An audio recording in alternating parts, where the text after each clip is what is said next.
what's your story? Well, my story is that my birth mother was abducted at knife point by a serial rapist, and she tried to end my life at 2 back alley abortions. But the fact that it was illegal caused her back out. I owe my life to the law protecting me. It was actually a friend of mine. It was her husband that raped me. My daughter's now 3 years old. She is the light of my life. My birth mother was raped on her way home from work one night, and even those in the pro-life movement think it's okay to abort me, because I hear all the time I'm pro-life except in the case of rape, and I really am hearing I'm pro-life except in the case of Mary Rathke. My name is Marisela Guzman, and this is my daughter conceived from rape, Mariselita Guzman. I was drugged and raped by a stranger, and I tried to pretend like it didn't happen, but then the pregnancy test came. At the age of 18, I found out that I was conceived and raped.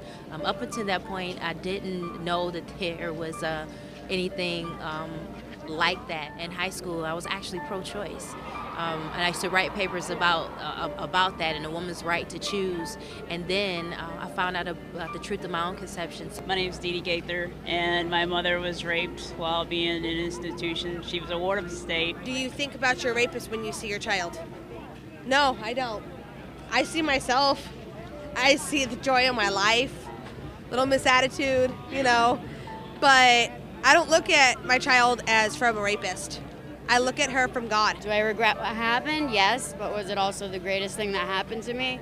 Yes. I don't know the father, so I'm not receiving child support or anything, and I'm on disability, so I'm barely making it, but it's worth making it work for her. I had women come up to me and say that they had an abortion and that they regret it, they had been raped, and they look at me and they say, "You could be my daughter." By the grace of God, her pregnancy with me was known, and I'm alive. When I was supporting the exception, I was consenting to my own death, and that really shook me up. When we first met, she said it should have been her right. She would have aborted me if she could have. And then 6 years later, she changed her mind. Just because my father was a rapist doesn't mean I don't deserve life. Every life is a gift and has a purpose. It doesn't matter whether your child is rape conceived or not. A child is a child. It is a life. There's definitely a lot of media bias out there, especially against a child of rape. And they don't ever want to talk about, a woman with this story. I mean, they want to be pro-woman. Well, we're women. We get called, first of all, horrible things.